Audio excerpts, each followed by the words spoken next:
bul fàtte nga abonné nga aimé vidéo bi nga partagé ko ba ñépp jot ci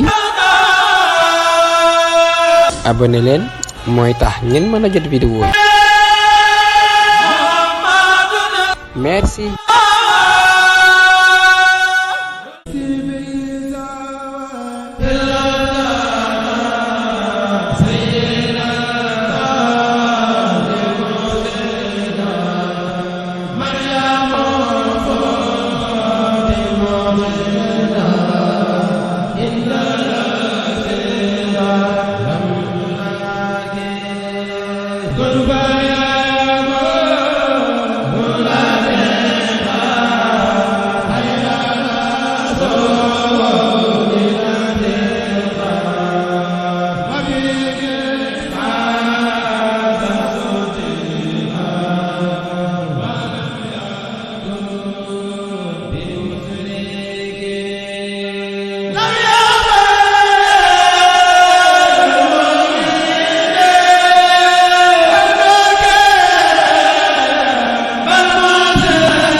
li ko gën a neexal mooy ngéwéle gi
li ko gën a neexal mooy ngéwéle gi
bul fàtte nga abonné